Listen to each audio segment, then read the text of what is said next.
Très bien. Allez, vous avez belé, bande comme ça, vous êtes en Allemagne, vous avez belé, vous Hollanda. Partagez le lien, soit vous êtes sur Facebook, partagez le lien. Vous appelez na YouTube, partagez le lien. Permettez à beaucoup de gens de suivre. Batunion sur ma Kota, TV Radio T, pour permettre à un bon nombre de Congolais balanda. Vous avez l'ambition à Bouni à travers la radio Montbleu, vous avez l'ambition à Ruchuru, na Masisi, vous avez Beni, na Kisangani, Kananga, vous avez l'ambition Mbujimai, Bandeko ya Madimba, Songololo, Kisantu, Mbanza Manteke na Louisa kuna na pesi mino mbote bataluozi mbote na bino nazoli kiete vous allez en direct musalo to sala yango. Nous allons aider cette population à bannir avec toutes les mentalités pré-techniques. Et sina bisi bino boyembela ka bakonzi te na pekisi bino likambo bakonzi nyonso kobanda na Félix Tshisekedi, Martin Fayulu, Bemba, Katumbi, Muzitu, Kabila baza bana misala na biso. Sango lobi baza bana misala, oui. Baza bana misala. Sango lobi Tshisekedi aza mwana musala na biso, oui. Olobi pe Fayulu, oui monsieur, Fayulu mwana musala na biso. Kabila, oui monsieur, Kabila aussi mwana musala na biso. Tout celui qui fait la politique pour ce pays, tout celui qui pense ou qui dirige aujourd'hui, bango nyonso na bana misala na biso. Bazo travailler na servir yango monitango bazo luka. Ba diriger ba yaka kotuna vie ya biso bakonzi. Est-ce que ko tinda ngai? Est-ce que vous pouvez avoir confiance? En 2023, Tshisekedi a retourné. Est-ce que vous pouvez avoir l'issous? Fayulu pe akoloba. Ngane mo na malam par rapport na. Est-ce que vous pouvez avoir Katumbi akoki ko senga, Bemba ko senga, Muzitu, batu bako senga bana misala. Entre moi na musala na patron, na nazala exigeant. Patron nazala exigeant. Ce qu'on dit moi na musala zolia mingi koleka patron. Au patron des populations. Moi na musala des députés, moi na musala des ministres, moi na musala président, moi na musala DG entreprise publique à l'état. Ndenge ni azo tonda koleka oyo tolobaka tota mona nzia mpuku azobota koleka mukolo pango.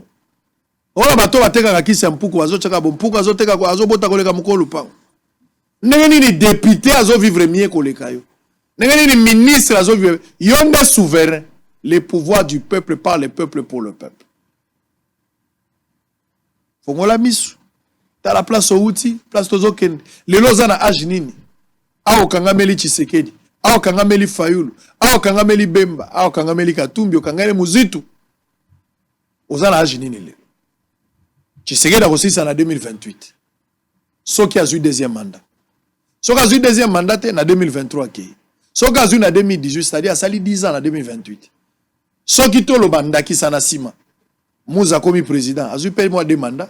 Ce qui Fayulu soki Bemba, soki Katumbi, soki nani, yopo weko koma, ndenge bino bolingi. Donc bon benda biso mwa 40 ans moko likolo. Bongo ajoza nango lelo so Yesu azongi te liwe ko ya. Mboko ko changer jour nini. Pona ba wei depuis ba kufa batika rompwenga baka ndenge zala. Ndenge Bible la kibiso résurrection ba mort ko ya ba mort en Christ vont revenir à la vie. Donc mukolo bato ba kufa ba kozonga kati na Yesu ba yo kuta rompwenga bongo na nzela na wenze ndenge zali. Les choses vont changer quand? Les gens politiciens, belé bakomi ba politiciens pour leurs propres intérêts. Bakomi yango pona mboka te. C'est fut le temps même dans l'époque de Jésus, c'était comme ça. Batumoko ba uti na ngambu ba katisi mai butu nyonso. Pe bazana lolendo bazo bisa Yesu abi obike na mai tonyoko mi makasi. Mbonge kotoyo toye makasi toye penda makasi. Tonyoko mi kobeta mai tito koma. Yesu biso to sepeli na to la ninde yo. Ah boya. Nini ote banda tongo toliete. Bapesi bango mapa. Bapesi bango biloko kolia esili. Bango neso bapandisa ngo babilobi lisusu vie wana zo solola. Baye pour la deuxième fois bisi bango boli anzoto bomela makila. Batu bakimi. L'objectif na bango ezalaki lipa tant que mapa ezali, tant que mbisi ezali bazana bango. Mais ceux qui makamwa nzoto bango bakoliate. Beaucoup de politiciens sont comme ça. Qui bon mona ngena balabala zo bundanga molobela peuple azo lekala ba TV oye koyeya. Azo luka ba intérêt na ye ko zalem so ba chemise asika. Intérêt ne cause alem so so mamutuka bien. Intérêt ne cause la tangu sous lupango apam. Intérêt ne cause alem sous visa pour voyager. Jour à quoi atteindre objectif ya ndaku ya mutuka. Soit ya ba chemise asika. To ya ba vis mama musala na esili. Mais kolia nzoto na makila ko melango eliko lo ba sacrifice olongoli ba intérêt na yo ndenge ba lumumba ba vivraki. Vivre pour les autres. Combien de politiciens awa na Congo sont en mesure de vivre pour le peuple? Tous les deux types de Congolais pour terminer. Et ça, ba Congolais, moussou balié, bazo mon amboulé, bandapo, bango ici balambaki. Abibi qu'on a fenêtre, il veut pleuvoir, oh là là, mais c'est bon, je pourrais quand même me reposer, mais c'est bon quand même. Mais il fait beau là, regarde un peu la température, est-ce que voilà. Ba Congolais so balié, attaque guerre et bandit, azo trouvé en normal. Mais ça, ba Congolais, moussou balié, bazo tout est-ce pas ba mouza pe balambaki, pas ba fumutoto pe ba uti golia. Nous avons besoin de ce Congolais là, qui peut vivre pour les autres. Chers dirigeants, les riches ont leur passé, les pauvres ont leur avenir.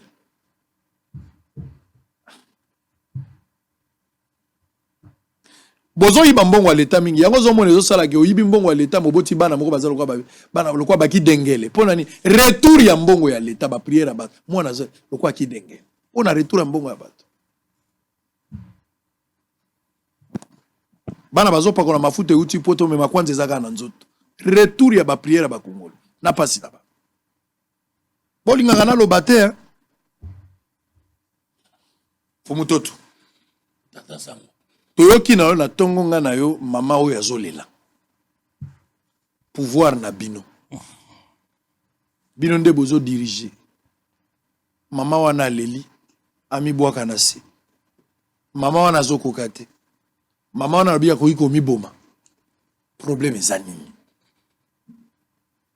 eza nini yo yokaki me nga mpe nayoki nalingi nga naloba te nalingi yo moko ndoloba ozonga na yo bakoloba te sango okomi kozwela président bakisimbi ozoyela bango na tv mpo bakluwaka pouvoir angai yoka moto ya pouvoir azoloba ngai ntango mama wana asisi koloba na mobali na ye ya liboso mpo todefendaka les acquis de l'autorité le nom de la maman tokokoma tokopesa kombo na ezali mama Karine ntango asisi koloba ngai nasengaki eske makambo ozoloba wana baacte ya l'état les actes d'autorité ezali apesi ngai nyonso j'ai compris que faut tosunga mokonzi ya mboka faut toyebake bafaute neti ya bajuge ya bamagistrat bahaut magistrat ezorelevé na pouvoir ya conseil supérieur de la magistrature basala malamu basala mabe eza lié na régime ya chef de l'état te mais chef de l'état aza nde garant mpo na bon fonctionnement na yango sikoyo eza nini likambo yango bandeko tokoti rapidement ezali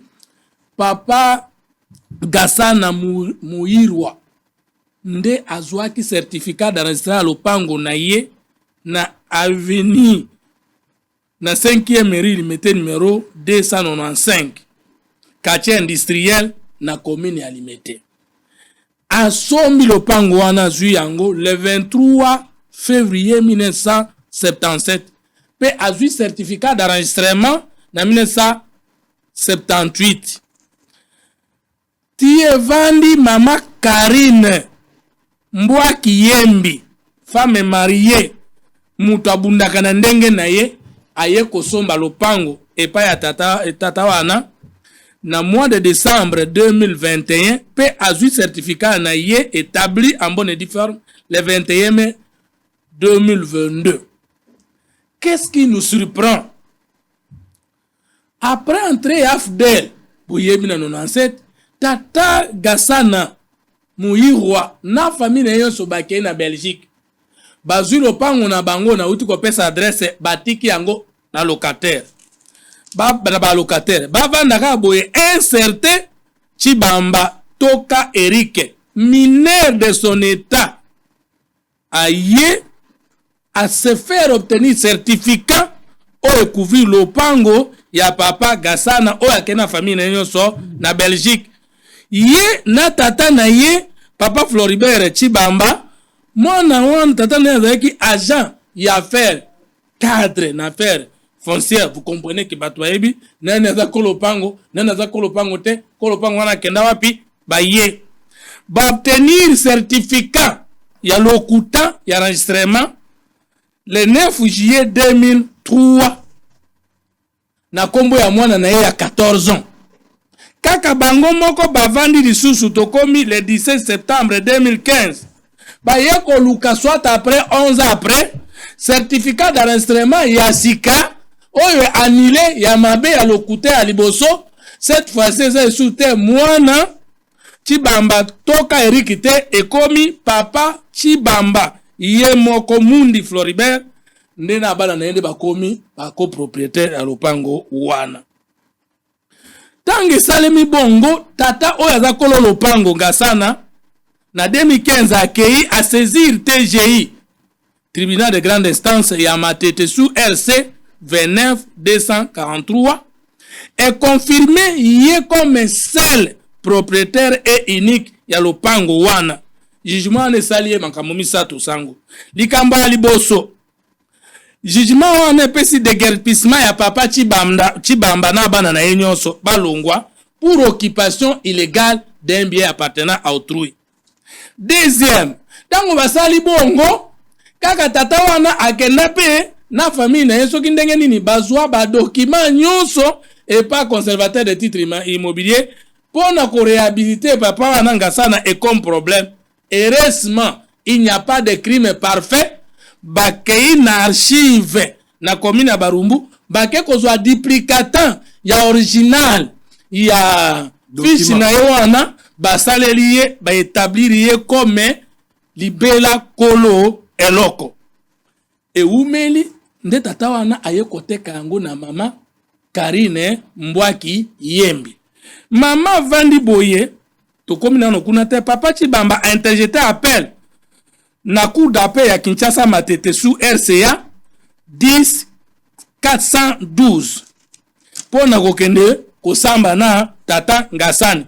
Bake kuna bakwaisie pe meme mama takolo lopango azui obino moko bato a droit bobengaka obtenir certificat de non pourvoi en cassation le 20 décembre 2021 à Longi. Maman Karine Mbwaki avandi na lopango na ye asombi yango amona kaka na 2022 awa bato bakomi baza koyana lopango na ye na SCA 12 444 eza ko rétablir 12 425 eza ko rétablir papa Chibamba comme kolo lopango pe baza ko senga pa mama wana papa atekelaki ye alongwa na lopango wana po ezongi ya tata Chibamba oyo azwaka lopango na mwana simekomaka ya ye. Alors basengi papa Ngasani alongwa na ndako ya batu oyo même tribunal de grande instance ekweisaki ye appel coup d'appel ya Matete ekweisaki ye kaka même tribunal wana yango etindi lisusu ata biso bato tosali droit même instance même juridiction et décision sur la même matière après et rendre yango et c'est contredire et ye susu kosenga papa wana akoma le passé le nani na lopango sur RC 35 117 pendant que madame Karine azako occupé lopango na ye en bonne et due forme et maman Karine azwaki même certificat de réhabilitation sous RC 35047 en date du 24 février 2022 soit 3 mois après seulement batuana bakomeli eloko nini ezali pasi na likambo to linkoloba mokonzi ya mboka alapaki ndai pona kosalela peuple pona kosala mibeko ya mboka. Comment justice moko, juge moko, magistrat moko akoka kopesa des arrêts, des décisions si la même chose alors que procédure ezali. Makamona zolo ba mikanda yango nyonso yango wana tata sango. Yango wana tolingaka te tolobi likamba lo bafumu to talobaki na lobaki yango parce que na yokaki mama na mawa parce que je me pense soki nga na kufa to naza suna makasa ko na télévision te to naza suna ba relation te moi te ni on nazo mona passe na kotongela bana soki ba ko botola bango boye nzambe soka salaka mutase kwa kanga ifuka na seko po eloko lokola lopango obotola mutu na makasa elongo wana batie mwasi wana na condition ni insécurité babandi ko intimider ye pe babandi ko tanga ba kombo ya ba politicien ba konzi munene ba institution nazo kana soni na tanga bango si faut tanga bango ko bomba bango ndenge ba kei na police Interpol ba saisir yango po ba bebisa casier judiciaire ya mwana mwasi ya bato direct la femme mariée et comme interférence politique et même que certains hauts magistrats ne baza derrière dossier wana po ba récupérer lopango wana tango ya yebisi biso boye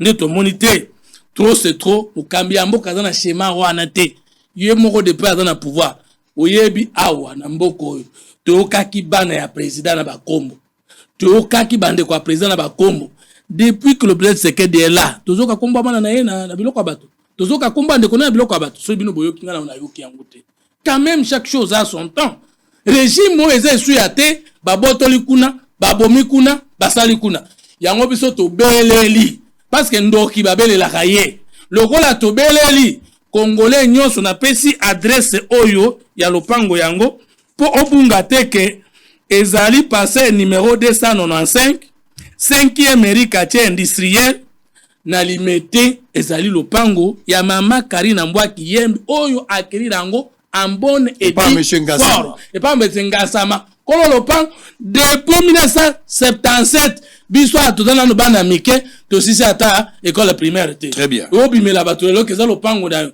soki eza régime na biso moto pesi faveur wana ke faveur wana eza conforme na loi te mibenda yo moko poko parce que président zo atalika miso webi président zo ngisa mama moko lopango na ye na mutuka abetelika lisolo président yebi ke mama akoko satabi oke na yaga azo lopango na ye président makambo etali ba mama asakanaka te très bien nazoloba longwa na place wana parce que président kutwa kutala yo te ye mama wana za siko na lopango na ye azana lopango na ye azomena baza déjà na ordonnance de guerpissement na moto ya papa Chibamba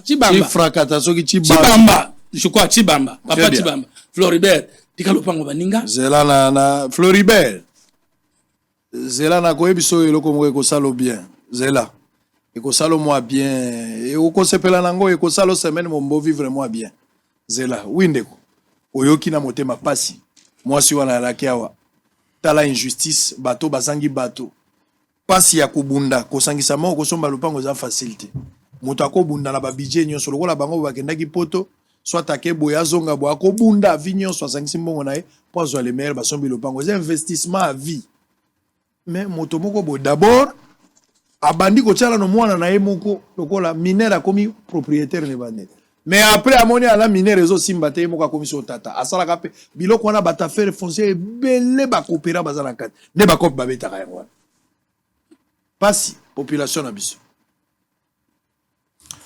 Bon, Papa Sango, ça fait quand même 21 ans que je suis dans la profession d'avocat. Donc, on a sali Mouamboula et Belé. Si 20 ans, c'est pas peu. Bon, on a documenté, mais on a répondre par rapport à récit. Il faut jamais dire que président de la République comme institution a concerné. Il faut jamais dire ça.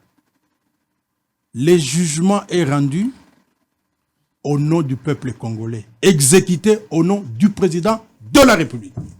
C'est la Constitution. Voilà pourquoi nous avons veillé à ce qu'injustice est à la tête d'Amboka. Injustice est sali mutumoko, o kanto sali ngo mutumoko. O sali ngo batebele, eko concerné batebele. Nandengo lobeli kambo yo sous réserve ya mikanda pour betine tilisolo. Tous en êtes dans une situation où il y a juste position. Parce que c'est inadmissible, il y a deux jugements pour la même cause. C'est inadmissible. Même instance. J'ai dit sous réserve, il y a pas de document. Parce que, au beti solo, nous avons un solo. Et puis, arrêt, oyo, mutuaye ko zoa yami balé, na cour d'appel. Mais il fallait que ça na RCA nango, na tribunal de grande instance. RCA on est witi wap. Parce qu'au moins, na ndenge yo beti solo, Maman Karim azaki na jugement RCA. Yango ne memiye ti na tribunal ti na cour d'appel. Cour d'appel eza na to balinga la pété. Eza tribunal ya moi likolo, ya tribunal la grande. Eza parquet te. Okoki ko kende te ozoare, oza na soubassement na ngote o eza jugement mobo. C'est impossible. Donc eza biloko na ndenga lisolo, eza neti biloko babambi. Alors, mais parce que le jugement est rendu au nom du peuple congolais. Tokoki kondima ba injustice c'était dommage que otangi ndeko Chibamba mais otangi bateau bazo cité. On n'a pas besoin de ça. Namboko ezana bateau babetaka tolo babeta mu congolais lo. Mutumo otako linga souffrance ya muninga. Nga na plateau ya télévision, o mukili mubimbeko ko landa ngai. Nga pona tanga classe na teka koni pour que je fasse l'université. Na nga ko faire rêver ba congolais. Et puis, les Congolais, dans la justice, beaucoup de Congolais peuvent rêver. Papa Sangwa Wito Lobawa, ça is facilité. Mais combien de Congolais ont préparé les intellectuels? Moi j'ai vendu le bois de chauffe. Namasina, mais est-ce que je n'ai pas fait l'université? C'était le souci. Pour l'instant, parce que mes parents n'avaient pas les moyens de foutre dans la classe. Donc, et là, quand il injustice, dans le tika tolérer en termes de plutôt que on maquillaka. Non, l'état des draps que nous voulons, Tolingezala, état des draps oya solo. C'est comme ça qu'on dit. Bisso décidé na manifester ya Kisangani parmi les 4 préalables c'est l'état des droits. Il faut pas être à la slogan. L'état des droits veut dire aussi que au sein la dénonciation, n'est pas la dénonciation à $21 000. C'est la dénonciation que Moutou tel azana pouvoir, azana Mouta union sacrée, tala makamwalinga sala okosunga mama. Si j'étais à votre place na cité bango parce que c'est la dénonciation. Et ça confond Moutou tel, au dononcer biso papa, azana likambwana wazate, azali. Alinga boto la mutunda kuto alinga boko te alinga boko bato oyo bakoki kolanda yo awa na nzela ya papa sango ils peuvent intervenir mais tant yo tangi batute parce que yo yebi bango ozale tozana verre ya maïza à moitié il faut to sunga mama Karine alors ngana ko senga boyi na bandeko yo bazana moi passerelle ya pouvoir bayeba que droit ya propriété zali droit moko constitutionnel et garanti. Biloko bazo sala mikolo yo ya kobotola ka batu mapangu les biens 100 mètres certificat d'enregistrement ya lokuta biloko na nyoso on n'en a pas besoin c'est vrai bandi les lotés makambo yo soko tali na ba conflit na ba tribunaux près de 60% ya ba conflit za makambo mapangu mais les Congolais avaient peut-être pensé que bandeko ya union sacrée ndenge bozo chama kele bu makambo yo bonga c'est encore pire. Très bien, On n'a pas besoin de ça. allez. Donc, S'il vous plaît. bandeko bazana passerelle ya pouvoir. Ils ont la ministère ya justice. Ils ont l'inspection au etali makambo ya mibeko ya nini ya ba jugement nenge sala magana nyamu nyamu. S'il vous plaît. Nzela ya presse ezali moyen ya ko dénoncer. Alors, papa Fumuntoto a dénoncé. Maître Clément Mouzalobi bosunga mama po makambo ya mikanda et comme tellement na lokuta ça et sont pas si finalement yo lobi soki yo basala ki bongo linga ko c'est quoi. Vous voyez la peine oh yo zanango. Mais ils ont aussi un cœur. Mais ça na bateau bazana moi cop makambo ya zana bateau ba continue cop wana bazo ça na bazo ba Ba ministre ba généraux bazana kati. Et je pense que vous avez résumé votre bilan à travers Eloko. Très bien. Allez, merci s'il vous Sango, plaît. s'il vous plaît, s'il vous plaît. Eloko c'est grave. Nazongeli boye. Mama Karine Mbwaki azana posa ya kukena coup d'appel te. Eza boye coup d'appel nde kwe ici. Papa Chipambo au tribunal de grande instance ya matete kwe isakiye. Yenda ke une appel kwe ici ye. Et nommé eza boye le 21 mars 2022 la même cour et sali sous arrêt sur SCA 12 425 et rétablissant certificat ya propriété et pas papa Chipam et puis TGI ya matete oyo kwa isaka déjà lisolo wana et sous jugement oyo par défaut ya ndeko wana sa teka lopango na yakenda oyebi kande basala kana droit balimba sala mutu ba pesio ba sinfio makambo na ba adresse za ya yote dès que na droit date courir basali ni ba exécuter. Nous avons discuté dans le débat. Non, ce n'est même pas un débat. Moi, je peux vous faire un avis technique gratuit. Je suis d'accord. D'accord, ça dit que je ne discute pas sur ça. Non, non, on a dit on a utilisé calmez-vous, position. S'il vous plaît, s'il vous plaît. Toyokana. Non, Toyokana. Oyebi baswane la gaibembete. Mama oyo aza lokola moto si akufi bako sala discussion liko na été. Non. Photo lukalo lenge nini bako ko batela ye soit azonga na bomo soit bakunda ye. Maman ya na pasi. S'il vous plaît, je vais revenir, tu vas parler. Pour maman ya loba izalaki pasi. Il fallait ko bondela ye sukola la tabilamba tika kolela nzamba ko tika yota tika lika na Yesu aza sone loko te mama we. Atindaki rubla kenda okutana mamango. Tangu mama wana yawa to sololi na bisi ruble kene na lupangu na ye. To kei to yoki kuna. To yokana no ye moko mamango azo expliquer ni. Bola na ye. Et c'est une scène désolante qui se passe sur cette parcelle située sur le petit boulevard quartier industriel 5e rue dans la commune de Limete. Selon les informations recueillies sur place, Cette parcelle appartenait jadis à messieurs Gassana Mouiroa depuis 1978. Ces derniers avaient épousé une Rwandaise, mais après l'arrivée de l'AFDL, messieurs Gassana était obligé de se réfugier en Europe et laissant des locataires dans sa parcelle. Dès son retour au pays quelques années plus tard, il constatera que sa parcelle était occupée. En 2015, il engagea un procès contre M. Eric Chibamba, fils de M. Chibamba, un ancien cadre aux affaires foncières de la commune de Limete, qui aurait donné un faux certificat à son fils Eric, âgé de 16 ans, pendant que M. Gassana s'était réfugié avec sa famille. Décidé de traduire le fameux Eric en justice, il obtiendra une réponse favorable à la justice via les TGI Matete,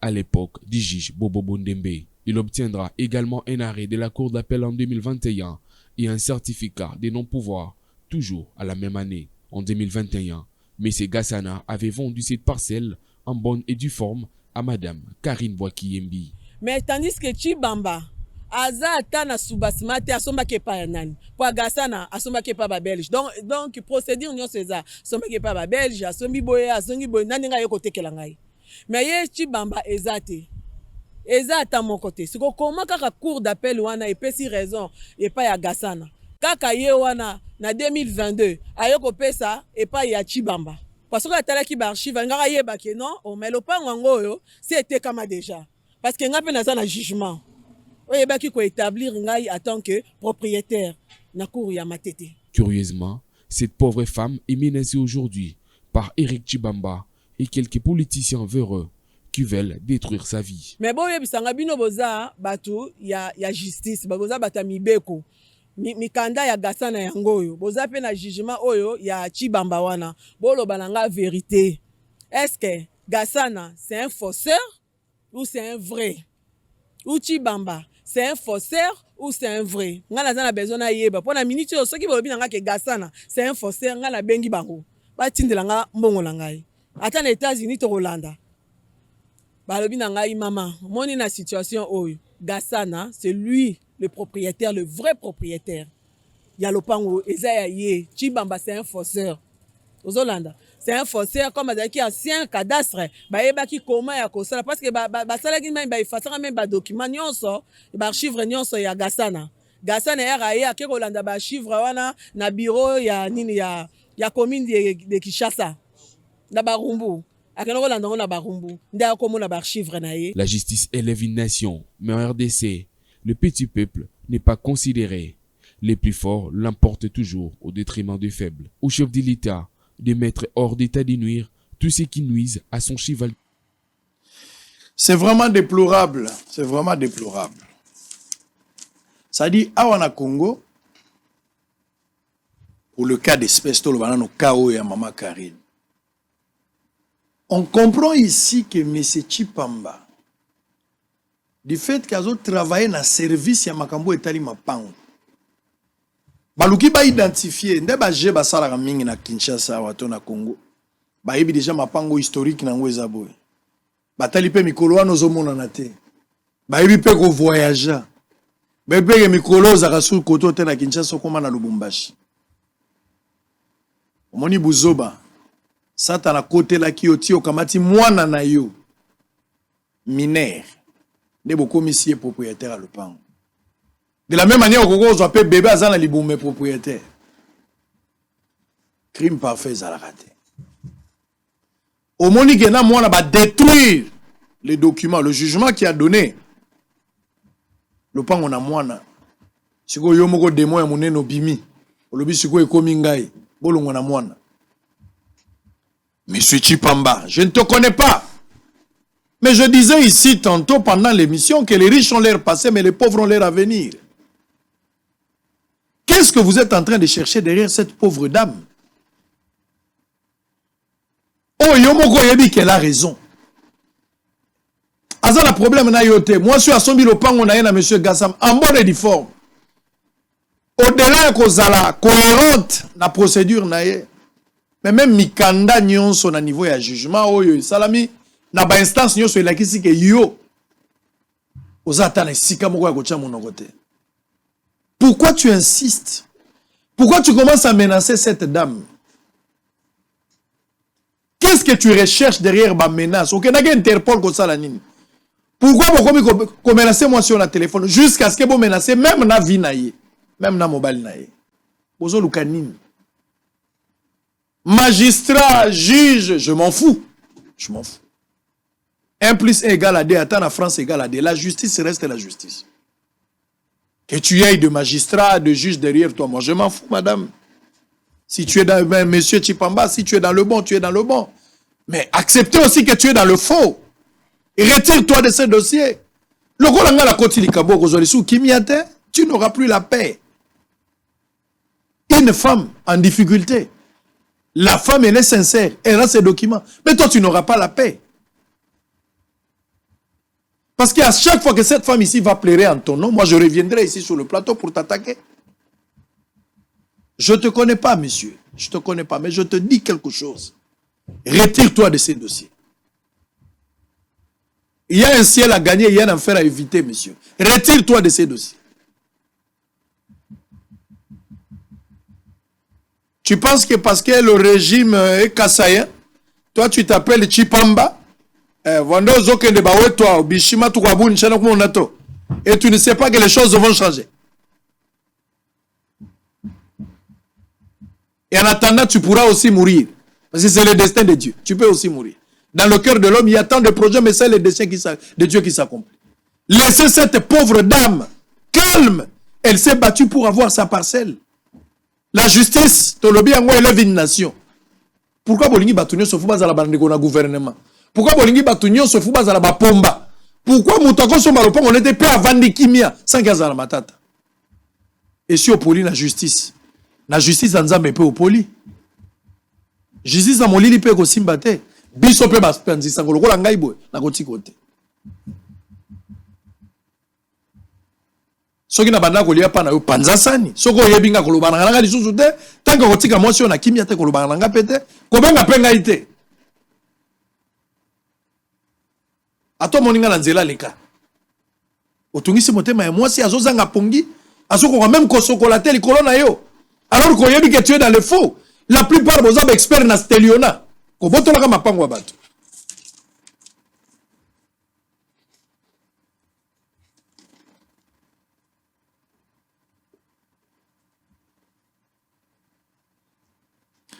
Bon, on va évoluer. Maman Karine, sois en paix. Garde ta paix au Bangate. Je crois à la justice. Je crois en justice, Nabiso. La justice fera le travail. Nenga pesio déjà. La justice va te protéger. Tu as la justice divine. Oza la justice pe abatamokili. Nyon se pesio. Nyon se pesio. Nzamba pesio, batupe ba pesio. Pour un individu, n'aie pas peur. Tu as Dieu dans les camps. Calme-toi, maman. Pambusama inamisu. Policier moko jour moko nazo tambola na marche boy tozali côté à limité zaka marche moko la muka salaka na participaka na marche wa policier moko amoninga na marche wa na kamati penza gaz lacrymogène a betinga po zonga na nzoto. Dieu merci na suivant ngona ezunga ite. Mais j'avais parlé de ces policiers ici à la télé. Hein. Les policiers est venu me voir. Faut demander au policier qu'est-ce qui lui est arrivé. J'avais parlé de lui ici. Le pouvoir de la langue. J'ai parlé de ce policier ici. Ça qui est clair. Le col Zalaki n'a intention. Je constate que Zalaki a intention. Moi, que Zalaki a erreur. Mais ce qui est intention de Zalaki pour Salanga Mabe, là, la mouka na tongo bandako tambola. Le rosa moto tambola na yo. Les policiers étaient venus me chercher. Monsieur Chipamba, bonne continuité. On verra la suite. Alors, nous sommes arrivés à la fin de l'émission. Les processus électoraux, c'était le dernier sujet. Imparti par le temps, on n'a que 10 minutes. Donc chacun de vous n'aura que 5 minutes pour terminer. On va commencer avec Maître Moussa, on va terminer avec lui 5 minutes. N'allez pas au-delà de ça. Processus électoral. Maintenant que le PPRD exige à ce que les bureaux OESA Sikoyo, Nakadima Ekweya, Baluka bureau, monsieur Kosalama consensuel. Beaucoup de manœuvres. On a donné de l'argent, mais bon, week-end en retard. Est-ce que vous croyez toujours aux élections dans le délai? Où il faut déjà envisager en tant que politique des mécanismes au cas où il n'y a pas élection. Quelles sont les stratégies? Quel est le mécanisme? Quelle est la politique qu'il faudra mettre sur place? Au lieu d'éviter encore ma contestation qui pourra amener des morts dans les jours à venir. Parce que comme on a, si les PPRD a obtempéré te atikali na position azanango et que la Mouka également a kena makambo commis consensuel, ces débats là vont encore nous retarder parce que jusque là l'enrôlement au-delà du calendrier bah pessi, ça c'est le calendrier, mais la beauté du texte a toujours été trahie par la réalité sur terre. Comment tu vois les élections pour 2023 dans le délai? S'il n'y a pas dans le délai, qu'est-ce qu'il faut faire? Merci Papa Sango. En tant que quatrième pouvoir, Ndengo Koti Likamba Mama Oyo. So na zana moya robaksa na rosenga l'inspecteur général.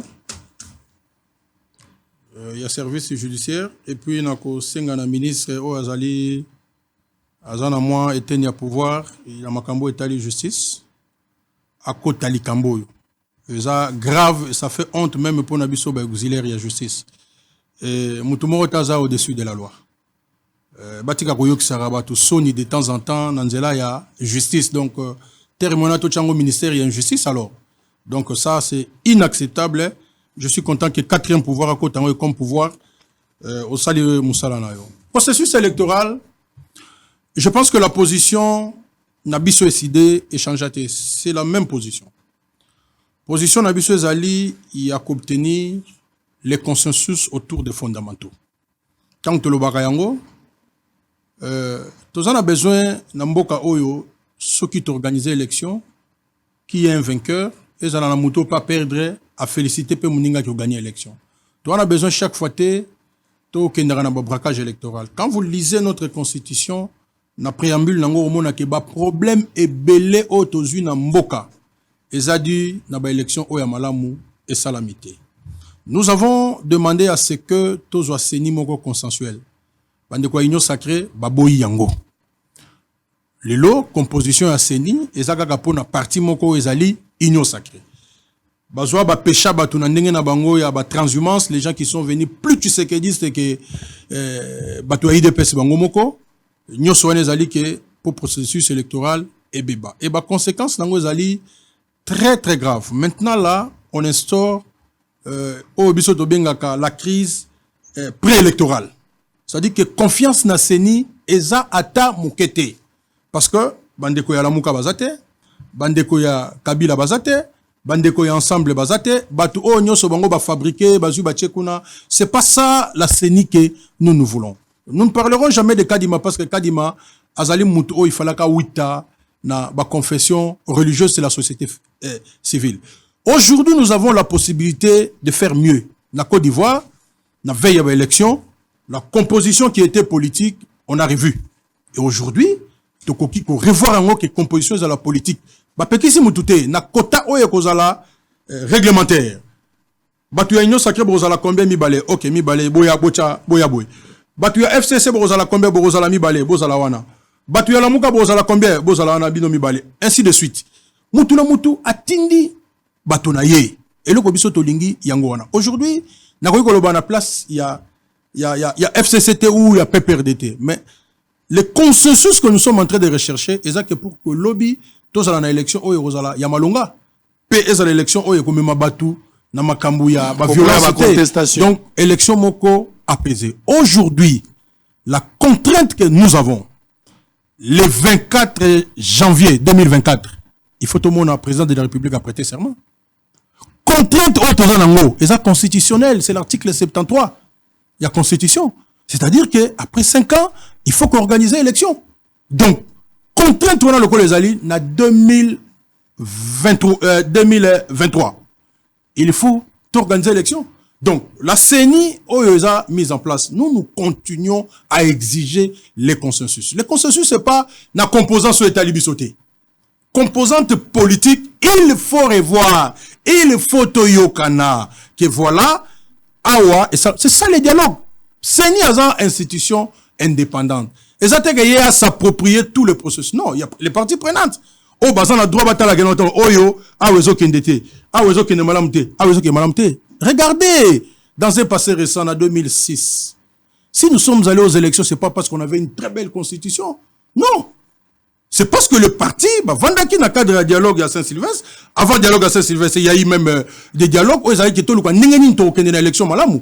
Et c'est grâce il y a Bakor, il y a Otobengar Bakor, il y a Saint-Sylvestre, que nous avons eu les arrangements particuliers, tout ça. Et puis nous sommes allés aux élections de façon consensuelle. Rappelez-vous, il y a machine à voter. Aujourd'hui, tout le monde est d'accord avec la machine à voter. Tout ça, quand on a besoin qu'elles à l'imprimante, pour que ni n'absence à Malamou. Merci. Donc, nous allons continuer à insister. Si nos pères de l'indépendance, Bassala et Européens ont réclamé indépendance. Les autres ont indépendance. Très bien. Donc, nous allons continuer à insister. Le consensus nous garantit pour des élections crédibles, apaisées. Très bien. Allez, Fumutoto, 5 minutes. Merci beaucoup na 5 minutes. Nangai nazane sango vraiment quand on a journaliste ou journaliste investigation za malam. Question les gars qui makasi ndeko nangai muza. Ezaki wa pa école ya sikabosali. Oh. Le temps que ngana zo lukango na téléphone nzoka tout dans la chaîne d'investigation bambi yango pa eleki. S'il vous plaît. Otuna kibiso question awa. Batu ba landa émission. Ils sur YouTube. Otanga atanga kinansele. Otanga été on les réseaux sociaux. S'il vous plaît. On y va. On y va. Maintenant, otuna kibiso gratuité enseignement mais toluka qualité. La gratuité de l'enseignement signifie quoi? Enseignement ngweza la malamu ngweza la mabe n'état batonyo bazotanga bana nyoso bakende classe. Le président de la République a remis plus de 4 millions d'enfants congolais désespérants dans la classe. Maintenant, ça suit la qualité de l'enseignement. Qualité de bas, qualité de bâtiment. La kisanga que so tuna kinga ike asali ba école asikate soko landa ki français wana. Tant on va lobby attend l'école ezalaki ya Lumumba na limité des bâtiments neufs pimpant elingoloba ba réhabilité et réhabilité ngoloba bâtiment eza wana et baby soit ba réfectionner couleur soit mais ba yena 12 bâtiments 17 nan c'est le préfabriqué lingoloba réhabilité. Donc au moins beaucoup zanga makambo akoloba to ko pelisa bino na ba action pourquoi voilà ça le côté maintenant on dit mais les gens lobby que aux autres contester sous machine à voter bongo soto okela kibino tu comprends que bino boya on dit non mais nous avons trouvé un consensus s'il vous plaît mais comment yo protéger ngai tuna kinga ba école na pesi ba école asika ya kala pesali na lobaki 139 l'émission prochaine na koya kolaksango. Alors au lobby sous boye dossier à maman Mbwaki Yembi Karine ezo résumé mandat chef de l'état te mutunyo sokolo baboye yo avocat les fautes d'un juge d'un magistrat ou autre magistrat dans un état de droit n'incombe pas au président de la République. Le président de la République n'est pas juge d'une cour d'un tribunal, monsieur. Comment ceux qui ont un plateau télévision, quand ils utilisent un téléphone, apparemment vous n'avez rien suivi, vous êtes au téléphone. Bon, merci. Vous n'avez rien suivi, vous êtes au téléphone. Parce que l'émission va vous allez-y. C'est quand même un peu terminé, nous sommes arrivés à la fin. Chers confrères. Congolais, liberté de manifestation. Régime Nabisonde et Kataka sous internet était régime na biso nezo permettre ça ba marche na yo na Congo de bolembi boko sous ça parce que bona batama pape kisi biso depuis président bina bino olingo loba pas ça yebi que opposition moko faible boko kate okoloba que régime na tseke des dictature te régime ou en pesi que sango à côté. Non, ça c'est le clientélisme. S'il vous plaît. Parlons du processus électoral, nous sommes arrivés à la fin. Bon, clientélisme monsieur du pouvoir au lobby. Mais nous sommes les institutions. Vous attaquez aux institutions, les réanimateurs. Ici, je représente l'Union sacrée et je le défends. C'est ça. Quand vous citez beaucoup de gens de l'opposition, moi, ça ne me gêne pas. Pourquoi ça vous gêne si je défends les acquis de l'autorité du côté du pouvoir? Poste électoral, que ça ne pose pas problème. Parce qu'il y a expertise grise, il y a le coutate, il y a débat national et international. Il fait l'unanimité, surtout dans l'innovation, où il y a gouverner la centrale électorale autrement.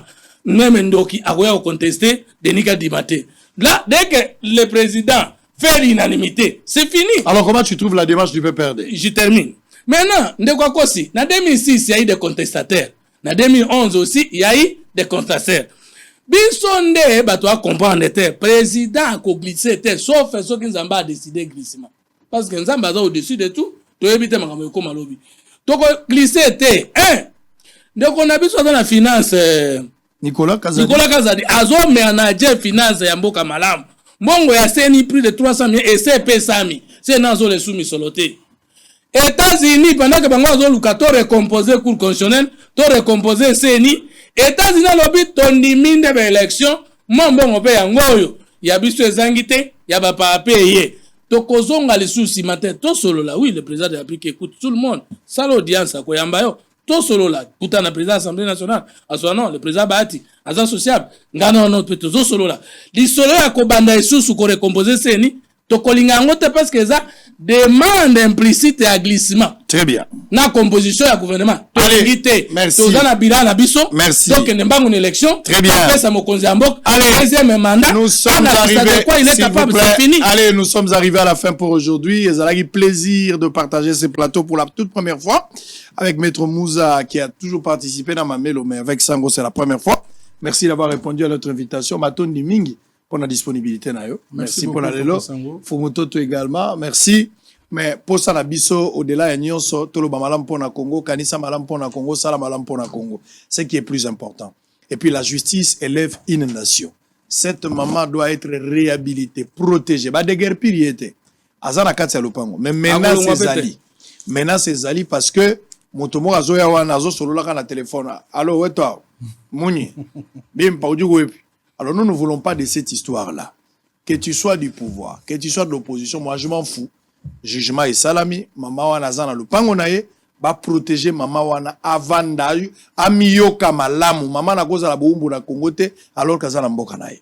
Ça a été un plaisir, tokuta nabino lobby, Délice Sanga, honorable député, yene moto ali, moto a commis mokanda na maitali réduction à 30 de vie, et fallait aux anaïs semaine où tu koleka et rataki po azaki na poto kasi lobby à Rosal. Ce qui m'a kabota malamu autant sous mercredi, sauf imprévu, tokuamba ministre des droits humains, ce qui est amboli malamu ndeko puela.